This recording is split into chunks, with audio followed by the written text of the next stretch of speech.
रहमान रहीम अस्सलाम वालेकुम नाइम रोज़ team mark जी ਤੁਹਾਡੀ ਖidmat ਚ ਹਾਜ਼ਰ ਹੈ ਨਾਜ਼ਰੀਨ ਪਾਕਿਸਤਾਨ ਚੱਲਾਂਗੇ ਇੱਕ ਦੋਸਤ ਨੇ ਸਾਡੇ ਉਹ हाँ ਵਾਕਿਆ जी। ਆਪਣਾ ਸੁਣਾ ਰਹੇ ਨੇ ਜੀ अस्सलाम वालेकुम वालेकुम सलाम वरहमतुल्लाहि वबरकातुहू। ਹਾਂਜੀ ਕੀ ਹਾਲ ਤੁਹਾਡਾ अल्लाह ताला का फजल है। ਅੱਛਾ ਤੁਸੀਂ ਵੀ ਨਵੇਂ ਅਹਿਮਦੀ ਹੋਏ हाँ ठीक ठाक रहने हैं। हाँ जी। ਤੁਸੀਂ ਵੀ ਨਵੇਂ ਅਹਿਮਦੀ ਹੋਏ हाँ जी। ਅੱਛਾ ओ मैं ना अपने पूरे खानदान में 200-250 अफराद है। ਜੀ ਜੀ उन्होंने विचों अकेले ही अहमदी होया इसा ਮਾਸ਼ਾਅੱਲਾ और दूसरा कोई अहमदी नहीं। ਜੀ ਜੀ ਤੁਹਾਨੂੰ अच्छा आवाज वैसे ना दोहरी आ रही है। ਕੋਈ ਨਹੀਂ ਤੁਹਾਡੀ ਠੀਕ ਆ ਰਹੀ ਤੁਸੀਂ ਬੋਲੀ ਜਾਓ ਸੋ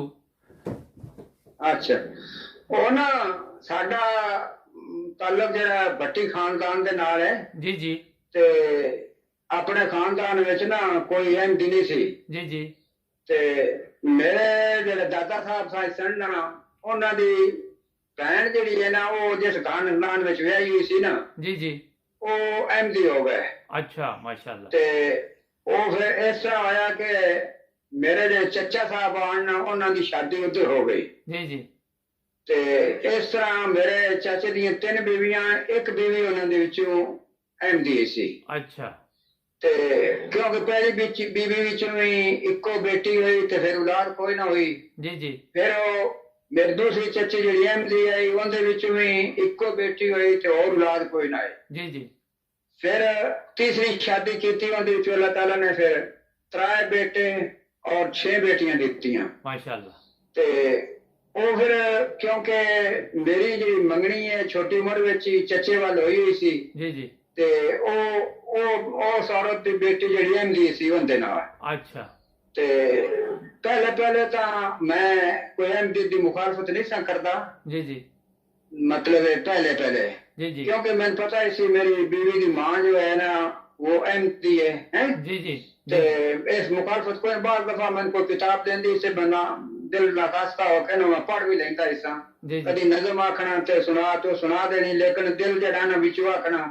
ਵੀ ਤੇਰੇ ਦਿਲ ਦੀ ਗੱਲ ਪੂਰੀ ਨਹੀਂ ਹੋਵੇਗੀ ਵੀ ਮੈਂ ਅਹਿਮਦੀ ਹੋ ਜਾਵਾਂਗਾ ਜੀ ਜੀ ਜੀ ਅੱਛਾ ਉਹ ਫਿਰ ਇੱਕ ਦਫਾ ਐਸਾ ਵੀ ਵਾਕਿਆ ਹੋਇਆ ਕਿ ਜਲਸਾ ਦਾ ਦੌਰਾਨ ਸਨ 68 ਦਾ ਸ਼ਾਇਦ ਵਾਕਿਆ ਹੋਵੇ ਤਾਂ ਜੀ ਜੀ ਕਿ ਮੈਂ ਆਪਣੇ ਸਸੁਰਾਲ ਗਿਆ ਨਾ ਤੇ ਮੇਰੀ ਬੀਵੀ ਦੀ ਬਣਨ ਵਾਲੀ ਬੀਵੀ ਦੀ ਮਾਂ ਜਿਹੜੀ ਹੈ ਨਾ ਉਹ ਜਲਸਾ ਤੇ ਰਵਾ ਗਈ ਹੋਈ ਸੀ ਅੱਛਾ ਜੀ ਜੀ ਜੀ ਤੇ ਮੈਂ ਪੁੱਛਿਆ ਕਿੱਧਰ ਗਏ ਨੇ ਤੇ ਉਹਨਾਂ ਕਿਹਾ ਰਵਾ ਗਏ ਨੇ ਜਲਸਾ ਉੱਤੇ ਜੀ ਜੀ ਮੈਂ ਸੋਚਿਆ ਬਈ ਮੈਂ ਵੀ ਜਾ ਕੇ ਵੇਖਾਂ ਵੀ ਜਲਸਾ ਕਿਸ ਤਰ੍ਹਾਂ ਹੈ ਕਿਸ ਤਰ੍ਹਾਂ ਹਾਲਾਤ ਨੇ ਜੀ ਜੀ ਤੇ ਮੈਂ ਉਹ ਜਲਸਾ ਵੇਖਣ ਵਾਸਤੇ ਚਲਾ ਗਿਆ ਜੀ ਤੇ ਜੀ ਉਹ ਹਜ਼ਰਤ ਸਾਹਿਬ ਜਿਹੜੇ ਨਾ ਉਹ ਆਖਰੀ ਦਿਨ ਜਲਸੇ ਲਾਈ ਸੀ ਜੀ ਜੀ 28 ਦਾ ਜੀ ਜੀ हजरत साहब तशरीफ लियाने वाले हैं हजरत खलीफतुल मसीह सालिस जी जी रहमुल्लाह जी जी तो वो जिस वक्त आए ना जी जी ते मैं जिस जगह ना किनारे पे खड़ा इसा को 2 एकड़ दूर ही जी जी ते जिसले वो सफेद उत्ते आए तो ना कि अस्सलाम वालेकुम व रहमतुल्लाह बरकातहू वाले ते मेरी वो नजर पई ते उन्हां दी सफेद पगड़ी ते चेहरा तो जिवें चमक रहा है जी जी ते बड़ा नूरानी चेहरा दूरों नजर आवे जी जी फिर जलसे की कार्रवाई शुरू हुई तिलावत हुई नजम हुई जी जी नजम तो बाद फिर उन्होंने आप किताब शुरू किया आखिरी जी जी मतलब ये सूरत फातिहा शुरू की थी जी जी तो हजरत साहब जेड़े न बड़ी आजाना तौर पे तिलावत करते सन जी जी ते बिल्कुल उन्होंने बारीक जी आवाज ते प्यारी प्यारी आवाज ते मैनू इस तरह मालूम होने लगा भी बंदा जेड़ा है ना ये रियाई नहीं रिया करने वाला नहीं ये देखो किस तरह आजाना तौर पे तिलावत कर रहे हैं साडे लोग जो मौलवी ने तो बड़े अलग तोड़ के ते आवाज़ां कट के तिलावतां करते ने जी जी हैं जी ते जी ये कितनी आजाना है इन्हां दी तिलावत मासूम बंदा मालूम होंदा है नेक बंदा मालूम होंदा है जी जी जेड़ी तिलावत है जी यानी जी वो तिलावत जेड़ी कुरान है ना जी जी वो मेरे उत्ते असर करन लग पे दिल उत्ते माशाल्लाह बे नेक बंदा है जी जी अच्छा फिर वो खिताब करते हैं हजरत साहब ने जब ये बात फरमाई कि लोग हमें गालियां देते हैं लोग हमें काफिर कहते हैं जी जी जब से हमारे कानों में ये आवाज पहुंच चुकी है जी ला इलाहा इल्लल्लाह मुहम्मद रसूलुल्लाह जी तो हमें इनकी बातें सुनाई नहीं देती जी जी तो मेरा जिस्म जो है ना वो कांपने लग पड़ा अच्छा तो जिस तरह कलमा अंदर से निकल गया है माशाल्लाह इस तरह जी मतलब सारा जिस्म हिल गया। जी जी तो साथ ही ख्याल आया कि मौलवी तो कहते हैं कि भाई ये इन्हों का कलमा बखरा है, ला इलाहा इल्लल्लाह मोहम्मद रसूलुल्लाह नहीं पढ़ते, जी जी ये तो ला ला इलाहा इल्लल्लाह अहमद रसूलुल्लाह पढ़ते हैं। जी ये जी मौलवी तो झूठ बोलते हैं, तो मोहम्मद रसूलुल्लाह पढ़ते हैं। जी जी लेकिन वो मैं ना दिल विच ये गल निकली कि ये तो मोहम्मद रसूलुल्लाह पढ़ते हैं, लोग कहते हैं ला इलाहा इल्लल्लाह अहमद रसूलुल्लाह पढ़ते हैं, जी तो जी झूठ बोलते हैं। जी जी अच्छा, वो फिर मैं हजरत साहब का खिताब सुनता रहा ना, तो इको बारे मैंने ख्याल आया कि मौलवी कहते हैं कि इन्हां अहमदियां दी गल्लां नहीं सुननियां चाहिदियां, कि अगर इन्हां दी गल्लां सुनो ना तो बंदा मिर्जा ही हो जाता है। अच्छा ਤੇ ਉਹ ਮੈਂ ਸੋਚਿਆ ਵੀ ਇਹ ਤਾਂ ਮੈਂ ਗੱਲਾਂ ਸੁਣਦਾ ਰਿਹਾ ਤੇ ਮੈਂ ਤਾਂ ਮਿਰਜ਼ਾ ਹੀ ਹੋ ਜਾਣਾ। अच्छा ਖੈਰ ਮੈਂ ਉਹ ਨਾ ਆਪਣਾ ਸਾਈਕਲ ਫੜੀ ਤੇ ਚੱਲ ਆਪਣਾ ਵਾਪਸ ਚਲਾ ਗਿਆ ਪਿੰਡ। अच्छा ਮੈਂ ਮਤਲਬ ਇਹ ਨਾ ਬੇਮਹਿਮਤੀ ਨਾ ਹੋ ਜਾਏ, ਇਸ ਖੌਫ ਤੋਂ ਵਜ੍ਹਾ। जी जी ਫਿਰ ਜਦੋਂ ਬਾਅਦ ਵਿੱਚ ਸ਼ਾਦੀ ਹੋ ਗਈ, जी जी ਕਿਉਂਕਿ ਸਾਡੇ ਖਾਨਦਾਨ ਵਿੱਚ ਟਾਈਮ ਦੀ ਹੋ ਰਹੀ ਸੀ ਕੋਈ ਨਾ, जी जी ਤੇ ਬੀਵੀ ਮੇਰੀ ਜਿਹੜੀ ਹੈ ਉਹ ਮੇਰੇ ਪਿੰਡ ਵਿੱਚ ਆਈ जी जी ਤੇ ਉਹ ਫਿਰ ਨਜ਼ਮਾਂ ਪੜ੍ਹੇ, ਕਿਤਾਬਾਂ ਪੜ੍ਹੇ ਅਹਿਮਦੀਆਂ ਦੀ। अच्छा ਤੇ ਮੇਰੇ ਉਸ ਆਪਣੇ ਰਿਸ਼ਤੇਦਾਰਾਂ ਨੇ ਕਿਹਾ ਤੇ ਮਿਰਜ਼ਾਨ ਹੈ ਤੇ ਕਾਫਰ ਨੇ ਤੇ ਨਿਕਾਹ ਹੀ ਕੋਈ ਨਹੀਂ, अच्छा ਤੇ ਤੂੰ ਇਹਨੂੰ ਰੋਕ ਤੇ ਕਿਤਾਬਾਂ ਨਾ ਪੜ੍ਹੇ। जी जी फिर ਹਾਂ, ਉਹ ਫਿਰ ਮੈਂ ਰੋਕਣਾ ਸ਼ੁਰੂ ਕਰ ਦਿੱਤਾ, ਉਹ ਲੜਾਈ ਸ਼ੁਰੂ ਹੋ ਗਈ। अच्छा ਤੇ ਮੇਰੇ ਵਾਲਿਦ ਸਾਹਿਬ ਜਿਹੜੇ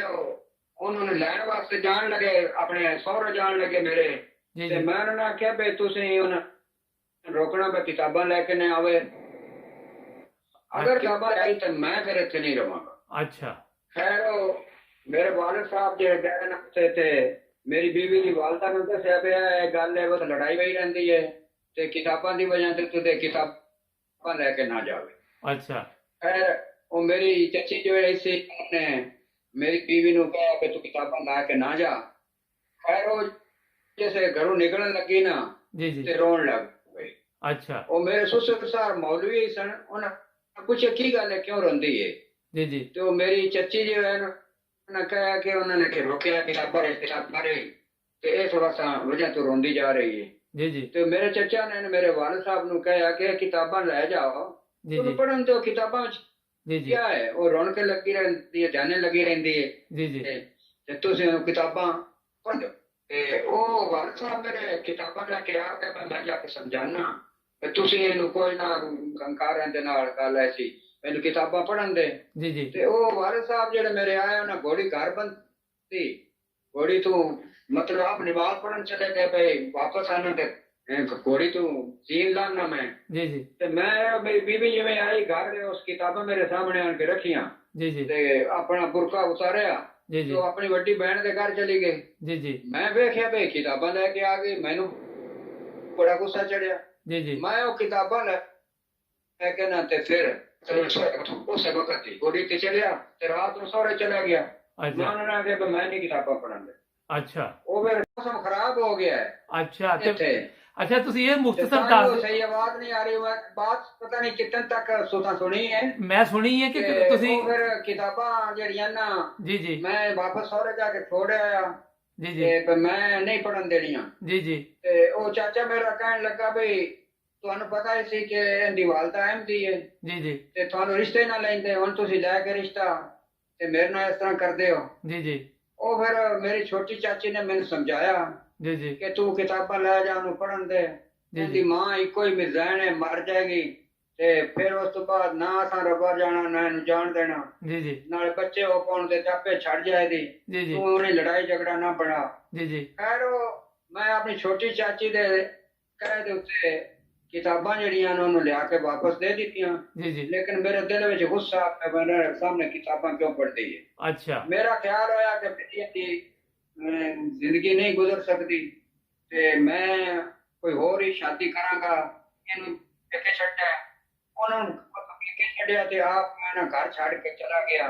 ਤੇ ਕਿਤੇ ਬਾਹਰੋਂ ਹੋਰ ਹੀ ਪੈਸੇ ਕਮਾਵਾਂਗਾ ਤੇ ਕੋਈ ਹੋਰ ਉੱਤੇ ਨਾ ਨੌਕਰੀ ਕਰਕੇ ਤੇ ਸ਼ਾਦੀ ਕਰਾਂਗਾ ਤਾਂ ਮੇਰਾ ਗੁਜ਼ਾਰਾ ਨਹੀਂ ਹੁੰਦਾ। अच्छा ਮੈਂ ਫਿਰ ਉਹ ਘਰ ਛੋੜ ਕੇ ਨਾ ਤੇ ਸ਼ਹਿਰ ਚਲਾ ਗਿਆ। ਸ਼ਹਿਰ ਦਾ ਮੈਂ ਜਾਣ ਕੇ ਨਾਂ ਨਹੀਂ ਲੈ ਰਿਹਾ। जी जी ਉੱਥੇ ਮੈਂ ਚਲਾ ਗਿਆ ਤੇ ਨੌਕਰੀ ਤਲਾਸ਼ ਕਰਨ ਵਾਸਤੇ। ਮੈਂ ਉੱਥੇ ਕਿਰਾਏ ਤੇ ਮਕਾਨ ਲੈ ਕੇ ਰਹਿਣਾ ਸ਼ੁਰੂ ਕਰ ਦਿੱਤਾ। ਜੀ। ਨੌਕਰੀ ਤਲਾਸ਼ ਕਰਦਾ ਰਿਹਾ, ਕੋਈ ਨੌਕਰੀ ਮਿਲ ਗਈ। ਫਿਰ ਨਾ ਆਵਾਜ਼ ਆ ਰਹੀ ਹੈ? हाँ जी आ रही है